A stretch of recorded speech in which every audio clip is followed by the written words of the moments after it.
1,20,000 kilometre. विचार करा, ही काही फक्त एक साधी संख्या नाहीये.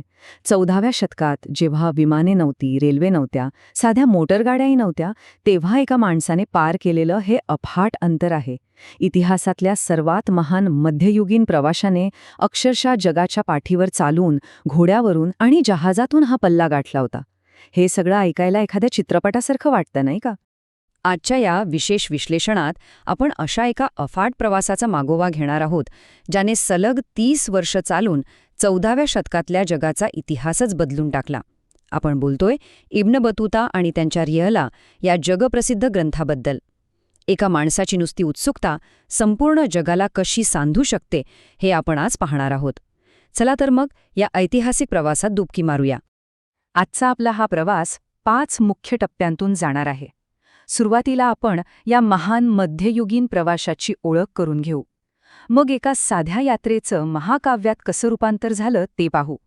त्यानंतर भारतातील अफाट संपत्ती आणि धोके, पुढे जहाजांचे नुकसान आणि चीनचा प्रवास, आणि शेवटी रिहेला या महान ग्रंथाचा वारसा. तर पहिला टप्पा, सर्वात महान मध्ययुगीन प्रवासी. Abu Abdullah Muhammad Ibn Battuta. 1304 मध्ये मोरोक्कोमधल्या टँजियर शहरात एका अत्यंत प्रतिष्ठित कुटुंबात त्यांचा जन्म झाला. आता बघा, मार्को पोलोबद्दल तर आपल्या सर्वांनाच माहिती आहे, पण जर आपण या दोघांची थेट तुलना केली ना, तर एक गोष्ट लगेच लक्षात येते. मार्को पोलोने एकूण 24,000 किलोमीटरचा प्रवास केला होता आणि इब्न बतूता तब्बल 1,20,000 किलोमीटर, म्हणजे जवळपास 5 पट जास्त. शिवाय मार्को पोलो एक व्यापारी होते आणि त्यांचं लक्ष मुख्यत्वे व्यापारावर होतं. पण इब्न बतूता हे एक विद्वान आणि न्यायाधीश होते. त्यांनी इस्लामिक जग आणि तिथल्या समाजाचा अतिशय बारकाईने अभ्यास केला. हीच त्यांची अफाट बुद्धिमत्ता आणि जगाविषयीची प्रचंड उत्सुकता इतिहासाला एक नवीन वळण देणार होती. त्यांना मुळात घराबाहेर पडण्याची प्रेरणा कुठून मिळाली, हे त्यांचे स्वतःचे शब्द अगदी उत्तम प्रकारे स्पष्ट करतात.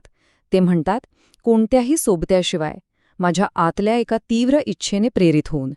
विचार करा, वयाच्या अवघ्या 21व्या वर्षी ज्ञानाची तहान आणि प्रबळ धार्मिक निष्ठेने त्यांना आपलं घर सोडायला भाग पाडलं. ही काही नुसती साधी सफर नव्हती, तर ती त्यांच्या आतून आलेली एक साध होती. आता वळूया दुसऱ्या टप्प्याकडे, एका साध्या यात्रेचे एका महाकाव्यात झालेले रूपांतर. 1325 मध्ये मक्केला जाण्यासाठी सुरू झालेली एक सामान्य हज यात्रा आयुष्यभराच्या एका भव्य शोध मोहिमेत कशी बदलली, हे पाहणं खरोखरच थक्क करणार आहे.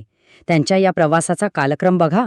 1304 मधील जन्म, मग 1325 मध्ये यात्रेसाठी घराबाहेर पडणे, 1333 मध्ये भारतात पोहोचणे आणि तब्बल 24 वर्षांनंतर म्हणजे 1349 मध्ये मोरोक्कोला परतणे.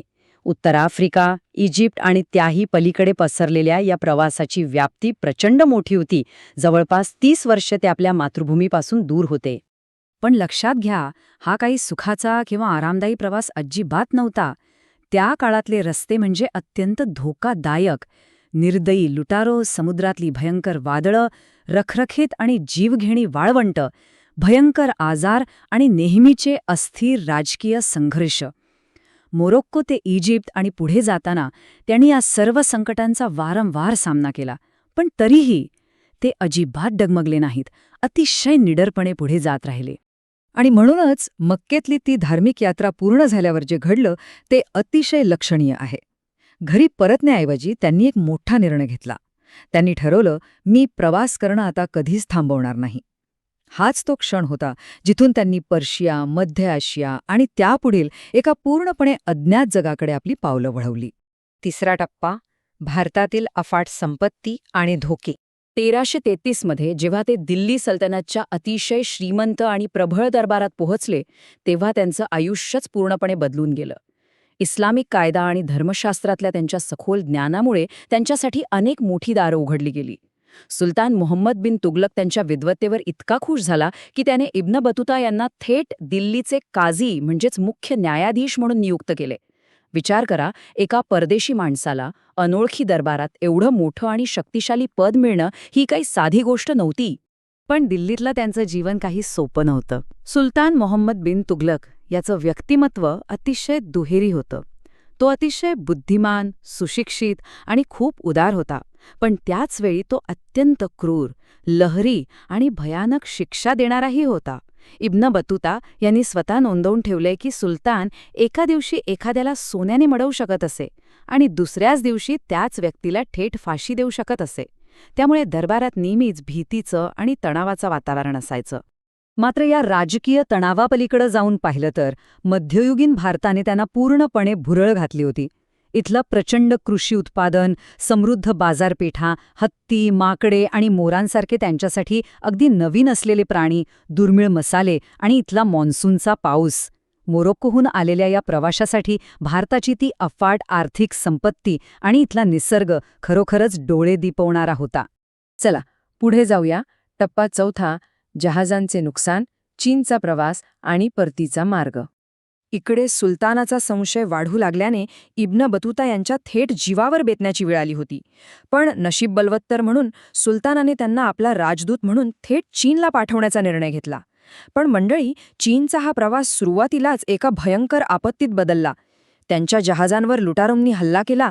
त्यानंतर एका मोठ्या वादळात त्यांच्या जहाजांचे अतोनात नुकसान झाले आणि चीनी सम्राटासाठी आणलेल्या सर्वच्या सर्व मौल्यवान भेटवस्तू थेट समुद्राच्या तळाशी गेल्या. सर्व काही गमावलेलं असतानाही त्यांचा जगण्याचा आणि प्रवास पुढे चालू ठेवण्याचा जो विलक्षण संकल्प होता ना, तो खरोखरच अवाक करणार आहे. या सगळ्या संकटांतून सावरल्यानंतर त्यांनी भारताच्याही खूप पलीकडे मजल मारली. त्यांनी मालदीवमधली बेट संस्कृती आणि सागरी व्यापार अनुभवला, जिथे ते पुन्हा एकदा चक्क न्यायाधीश बनले. मग श्रीलंका आणि तिथली घनदाट जंगले, चीनमधील तेव्हाचे कागदी चलन आणि उत्कृष्ट मातीची भांडी, आणि नंतर अगदी पश्चिम आफ्रिकेतील माली साम्राज्यातील सोन्याचा व्यापार. त्यांनी खऱ्या अर्थाने संपूर्ण तत्कालीन जग पालथं घातलं. आणि आता आपला शेवटचा 5वा टप्पा, रिहलाचा ऐतिहासिक वारसा.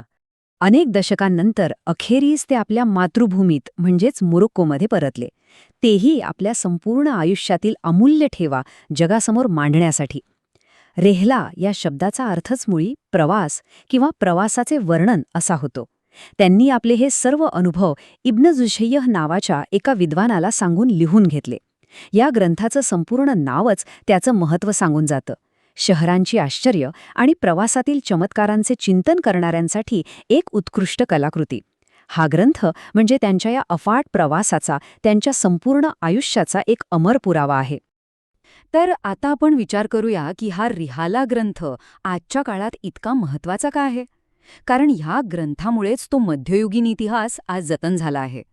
यातून आपल्याला त्या काळातील दैनंदिन जीवनाचे अगदी थेट प्रत्यक्षदर्शी वर्णन पाहायला मिळते.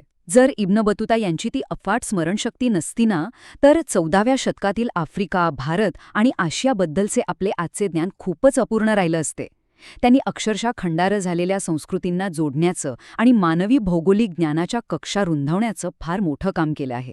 आणि हा तब्बल 700 वर्षांपूर्वीचा इतिहास आजही तितकाच जिवंत आहे. तुम्हाला कदाचित आश्चर्य वाटेल, पण आज जगभरातील अनेक विमानतळ, शाळा आणि संशोधन केंद्रांना अतिशय अभिमानाने इब्न बतूता यांचे नाव दिले गेले आहे. त्यांचा हा वारसा आजही विविध संस्कृतींना जोडणारा एक कायमस्वरूपी दुवा बनून राहिला आहे. हे खरंच खूप प्रेरणादायी आहे, नाही का? ह्या संपूर्ण विश्लेषणाच्या शेवटी एक अतिशय महत्त्वाचा प्रश्न समोर येतो. इब्न बतूता यांना घराबाहेर काढणारी आणि एवढी मोठी जगभ्रमंती घडवणारी ती मुख्य प्रेरणा म्हणजे त्यांची उत्सुकता किंवा कुतूहलता. आजच्या काळात जर आपणही अशीच उत्सुकता अंगी बाळगली तर ती आपल्याला आणखी कोणत्या नवीन सीमा ओलांडायला मदत करू शकेल? आज आपण येथेच थांबूया, पण नवीन गोष्टी शिकण्याचा आणि हे जग समजून घेण्याचा हा प्रवास असाच सुरू राहायला हवा.